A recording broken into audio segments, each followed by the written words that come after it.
Today, we gather here to call a spade and to tell Oburu Odinga, shame on you. Yes. Young men and women of Kenya, there is an old saying about the axe that convinced the trees that it was one of them because its handle was wooden. That is exactly what we are seeing today. A man who is neither Gen Z, nor a youth, nor anywhere near the youthful age group suddenly wants to wrap himself in the language of youth leadership. Let us be clear, Oburu is not a Gen Z. He is not a youth, and he is certainly not a youth leader. The youth of this country must be warned. These rhetorics and little jokes of calling oneself Gen Z may sound harmless. They may even look funny, but it is all fun and games until the reality hits. Until the same person begins to consume what rightfully belongs to the youth. A few young people are given peanuts to clap and cheer, and before you know it, the so-called youth leader is dining on the very opportunities meant for young people. We remember when he claimed the title of youth leader before, taking up the position of Iyala youth representative, a role meant for someone young, energetic, and in touch with the real struggles of the youth.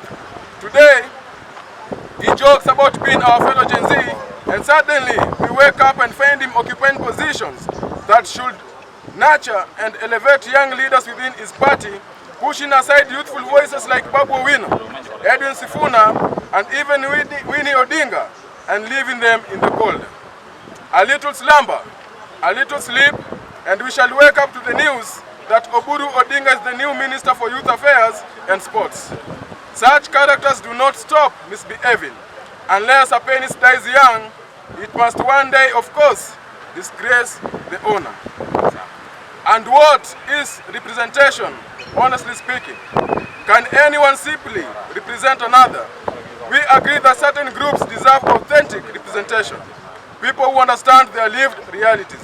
So how then do we allow someone of Oburu's age to claim that he represents the youth of the AI generation and Internet of Things? He was a youth 70 years ago, long before independence. He cannot pretend to understand the pressures, unemployment crisis, digital economy, and social realities facing today's young Kenyans. People with disabilities often get represented by one of their own, and so do women. Oburu must represent his age mates, for we have no shortage of capable and intelligent young people ready to lead. He is tired, out of touch, and clueless on matters affecting the youth of today. When the music changes, so does the dance, and looking for someone to support, one who is much closer to the youth.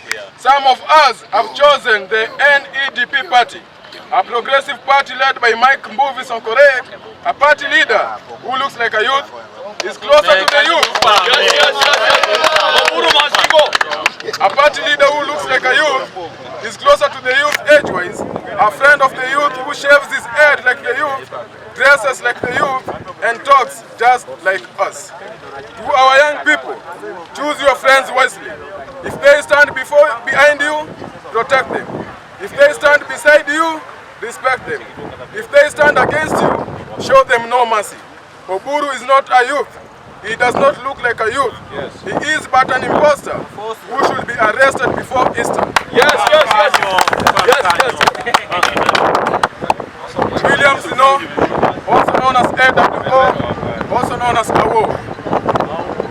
The second by elections. To the voters of Isiolo, Evufore Ward, Muminji and West Cabras, the time has come again.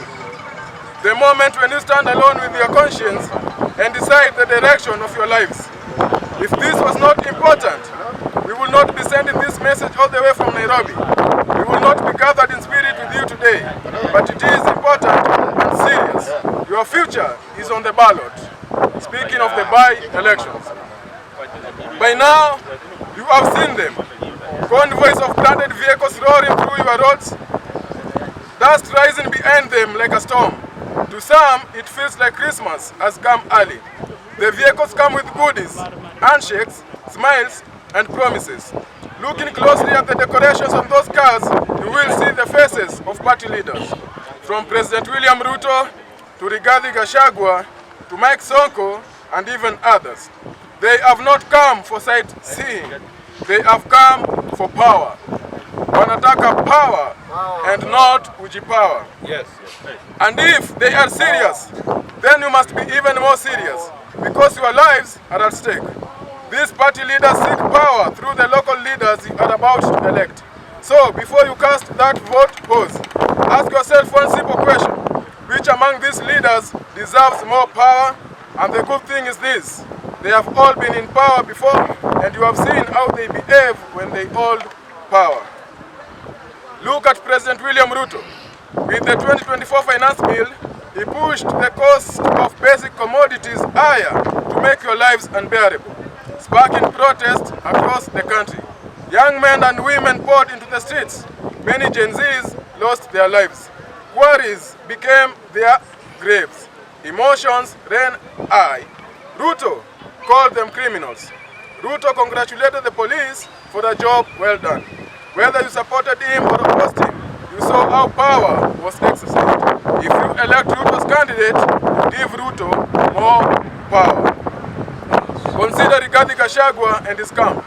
When in office, his words often stirred division, reminding your communities of their place in his shareholder government, that you deserved fewer medicine in your hospitals, that you did not deserve roads, that you should remain poor with no clean water and no maternity wards for your mothers, sisters, and wives. You add him yourselves. If you vote for his candidate, you return power to Gachagua. Then there is Mike Sonko. Love him or dislike him, many witnessed his acts of generosity with the little power he once had, bailing out mothers from hospitals, helping families with funeral expenses, sending relief food to drought-stricken areas. Even out of office, he continues with charity. Elect his candidate and you give Sonkore power. Lastly, do not be confused by polished speeches and marching outfits. Once in office, leaders start behaving like their party leaders. You are not just voting for a person, you are voting for the power behind them. Choose wisely, because a wise person does not urinate against the wind. William Sino, also known as AWO, also known as AWO, Embakasi East. Yes.